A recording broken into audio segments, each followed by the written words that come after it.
Assalamualaikum warahmatullahi wabarakatuh.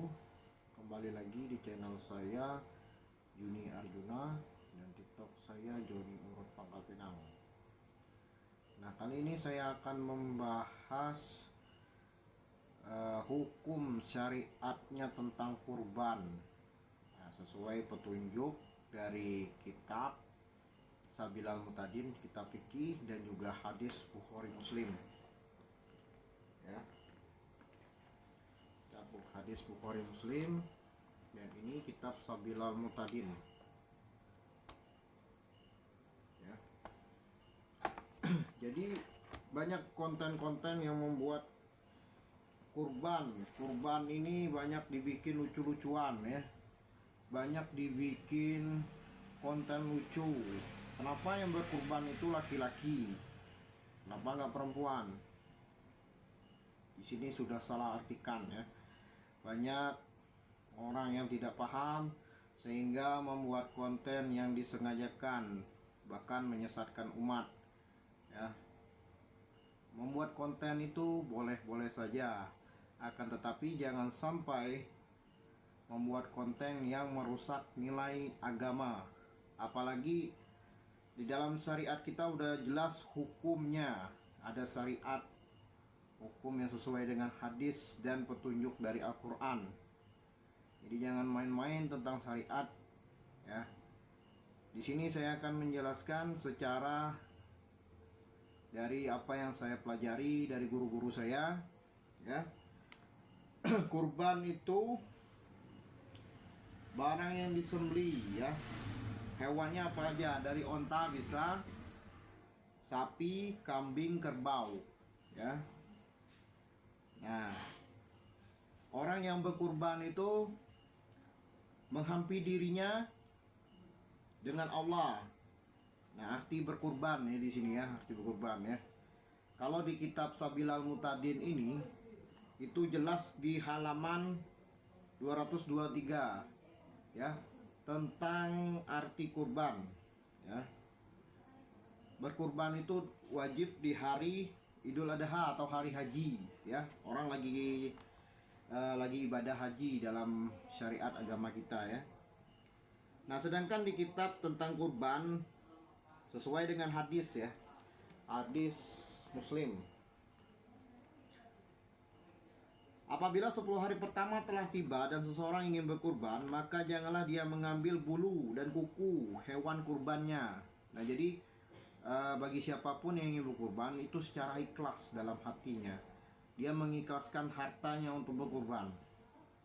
Nah, kemarin kami pernah belajar sama guru kami ya, Ustadz Yanto Ilham Sarif ya, di kitab Sabilal Mutadin, Nabi Muhammad, Nabi kita ya, Nabi Muhammad itu berkurban tiap tahun ke umat ya. Jadi umat merasakan apa yang dikurbankan oleh Nabi kita. Setiap tahun itu Nabi Muhammad itu berkurban. Nah, kurbannya bukan hanya satu atau dua hewan aja ya, ataupun hewan kambing misalnya. Kalau di sana adanya domba ya, domba atau unta ya. Nah, Nabi kita itu berkurban itu tiap tahun ya. Nah, di sini diriwayatkan dari Ummu Salamah radhiyallahu anhu. Dia berkata Rasulullah SAW pernah bersabda, barang siapa memiliki hewan yang akan disembelih untuk kurban, apabila awal bulan Zulhijjah telah tiba, maka janganlah dia mengambil sedikit pun bulu dan kuku ya, hewan kurbannya, sehingga dia menyembelihnya ya. Nah, di kitab Sabilal Mutadin ya, kita dilarang untuk mengambil hewan yang sudah kita kurban ya. Contohnya kita mengorbankan sapi ya. Sapi itu untuk 7 orang ya, 7 orang ya. Apabila ada keluarga kita yang ingin berkurban itu sapi misalnya, sapi itu untuk 7 orang ya. Misalnya keluarga kita yang ingin berkurban itu batas maksimumnya 7 orang. Bang, gimana kalau kambing bang? Kalau kambing itu bisa 1 orang saja, cukup 1 orang ya, 1 orang itu untuk kambing. Nah, kita balik lagi ke hadisnya. Waktu penyembelihan kurban ya, waktunya diriwayatkan dari Jundab bin Sufyan radhiyallahu anhu, dia berkata, saya menghadiri sholat Idul Adha bersama Rasulullah SAW. Belum lama selesai sholat, beliau melihat daging kurban yang disembelih sebelum selesai sholat. Kemudian beliau bersabda, barang siapa menyembelih kurbannya sebelum dia sholat atau sebelum kami sholat, maka hendaklah ia menyembelih kurban lagi sebagai gantinya. Nah, jadi jangan, hati-hati ya, hati-hati bagi yang berkurban ya. Ini bisa jatuhnya nazar ya, kita mengganti ya, mengganti. Dan barang siapa belum menyembelih kurban, maka sembelihlah dengan menyebut nama Allah ya. Hadis ini juga diriwayatkan oleh Al-Bukhari. Nomor hadisnya di sini 5500. Ya, jadi berkurban itu ya, kita diwajibkan untuk sholat dulu, sholat Idul Adha dulu ya. Di sini fikih kurban ya. Kurban atau niam, nama binatang ya, jenis kurban. Nah, ini ada beberapa jenis hewan yang bisa kita kurbankan ya.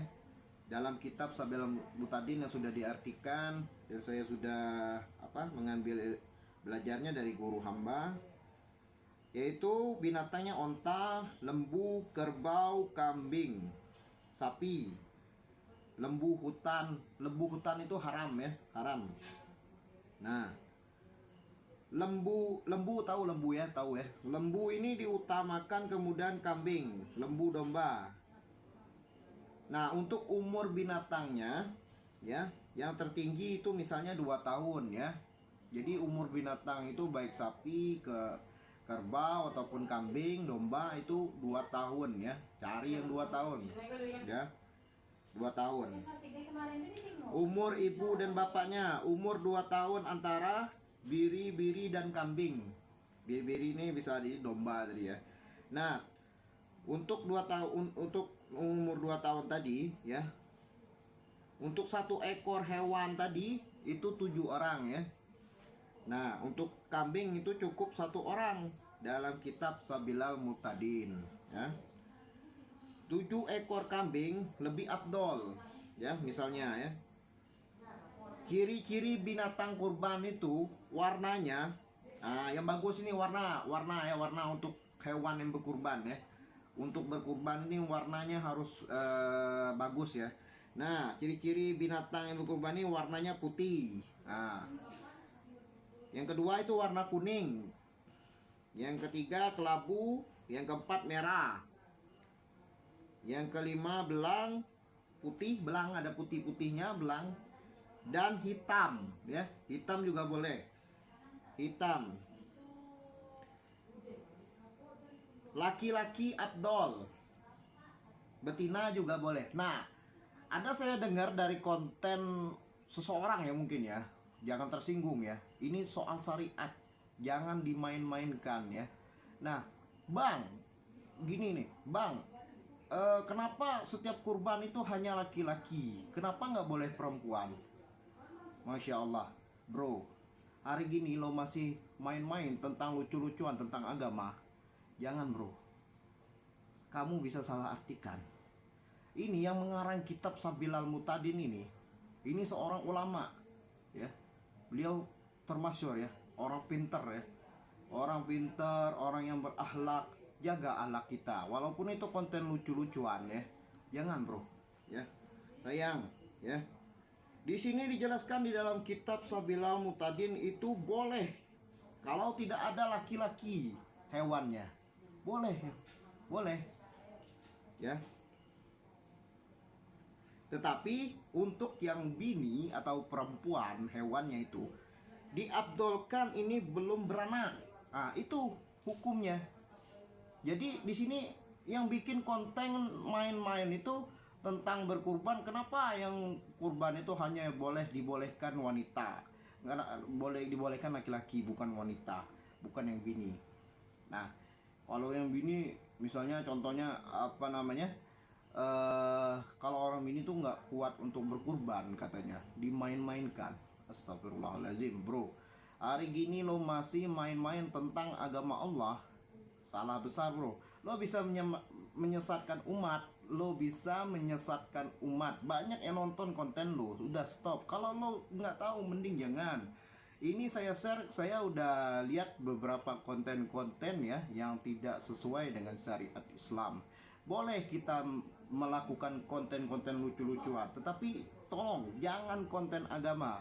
Ini ulama kita ini orang yang benar-benar meneliti ya, meneliti sejarahnya, kisah dari Nabi Ibrahim itu untuk tentang kurban ini. Bukan hanya semata-mata dia mengorbankan anaknya Ismail, bukan, tetapi keikhlasan dia mengorbankan dengan ridho Allah tadi, atas petunjuk rahmat Allah, atas petunjuknya Allah tadi. Allah berfirman, Allah melalui mimpinya Nabi Ibrahim, sehingga Nabi Ismail pun mengikhlaskan dirinya untuk dikorbankan. Bukan korban ini main-main bro, bukan dibikin konten lucu-lucuan. Kalau nggak ada perempuan juga atau bini juga atau orang bini, emak kita juga orang bini bro. Nah, kalau nggak ada mereka, kita juga nggak ada di dunia ini bro. Siapa yang mau lahirin kita? Ya enggak? Nah, untuk yang perempuan itu dibolehkan dalam syariat agama, untuk hewan yang bini ataupun perempuan.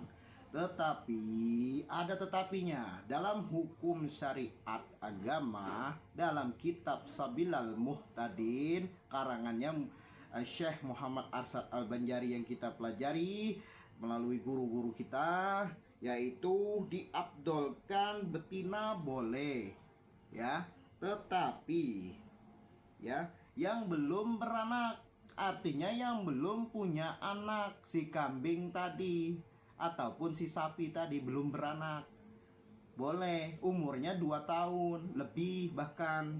Nah, yang gemuk lebih abdol, bukan yang gemuk ini bikin konten lucu-lucuan tetapi nggak ngerti tentang syariat agama. Jangan menyesatkan umat. Umat sekarang lagi resah, umat sekarang lagi mungkin lagi susah dalam mencari, tetapi kita ada Allah yang maha menguatkan kita untuk dalam mencari menjemput rezeki ya. Nah, jadi bagi yang mau berkorban itu ikhlaskan ya kurbannya. Kalau sudah berkurban ikhlaskan, jangan diambil lagi dagingnya, jangan dimakan dagingnya. Ikhlaskan semua. Ikhlaskan karena Allah Ta'ala ya. Semoga Allah membalasnya. Nah, untuk yang berkurban itu ada di sini di dalam kitab Sabilal Muhtadin. Jadi kurban tadi ya, sapi tadi ataupun kambing tadi ya yang sudah kita kurban, itu nanti yang bakal menjadi kendaraan kita di akhirat nanti ya. Baik itu kukunya, baik itu bulunya, baik itu kepalanya, tanduknya, semuanya bermanfaat untuk kita ya. Di sini kita cari lagi hadisnya ya tentang kurban ya. Nah, di sini usia hewan kurban ya, di hadis Sahih Muslim. Ini sama, ini kitab Sabilalnya, ini hadis Sahih Muslim. Ini petunjuk yang benar ya, saudara muslimku. Tolong dijaga akhlaknya, tolong dijaga syariat agamanya.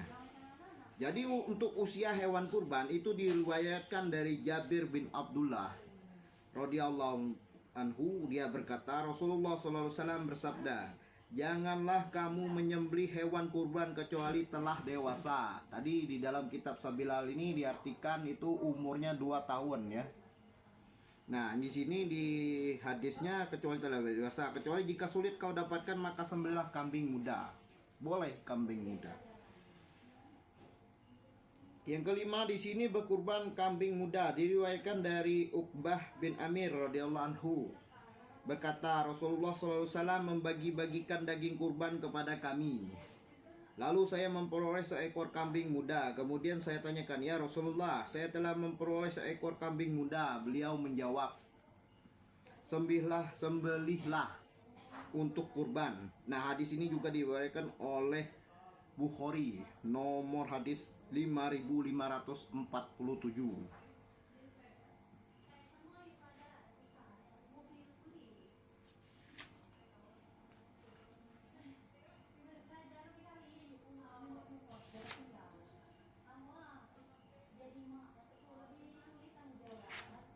Ya, jadi di sini banyak sekali ya aturan dalam syariat kita itu sudah jelas. Kalau kita kurang paham, kita bisa mencari guru atau kita bisa mencari ulama yang tertua di kampung kita ini ya.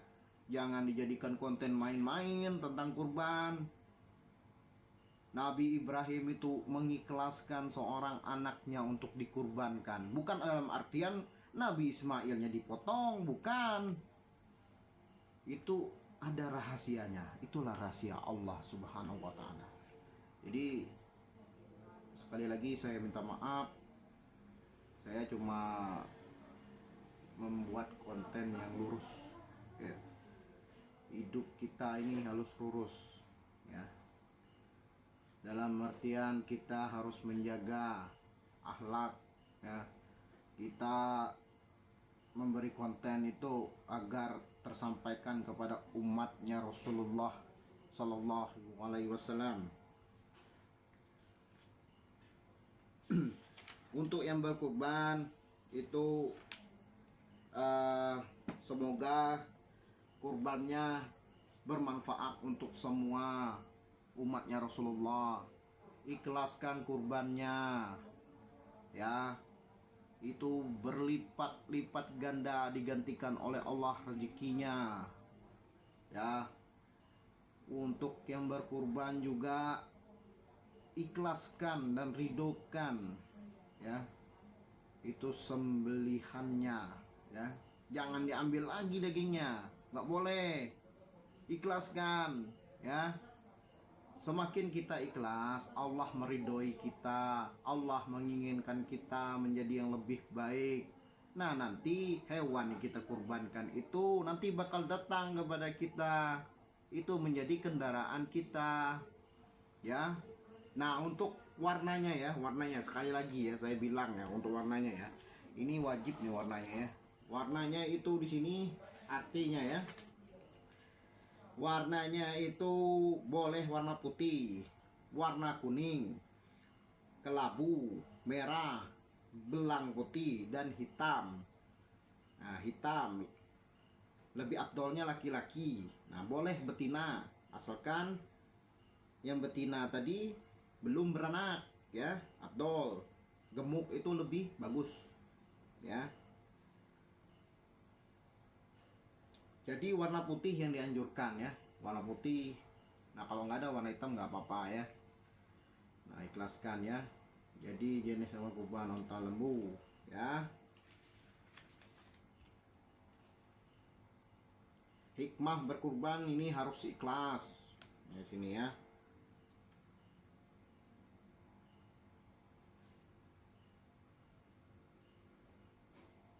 Kurban lebih dahulu daripada sholat, daripada, maksudnya di sini kurbannya dahulukan ya, daripada kita sedekah misalnya ya. Kalau kita ada rezeki lebih di sini dalam artiannya. Nah, dalam ijma ulama, sembayanglah pada hari Idul Adha dan berkurbanlah. Nah, waktunya zuhur, asar, takbir ya, disunahkan untuk takbir.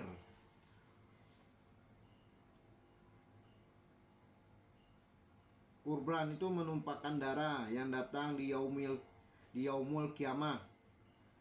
Yang datang ini datangnya dengan tanduk, kuku, kaki, darahnya diterima oleh Allah. Hikmah berkurban harus ikhlas ya. Oke, jadi itu penjelasan saya tentang kurban. Semoga 20 menit video saya ini bermanfaat untuk masyarakat luas. Semoga apa yang saya berikan ini bisa ditanyakan lagi ya kepada ulama-ulama kita yang lebih paham ya. Semoga konten ini bermanfaat dan juga bisa memberikan ketenangan bagi orang-orang yang ingin berkorban ya. Jangan lupa yang berkorban itu harus ikhlas, ridho karena Allah, niatkan karena Allah.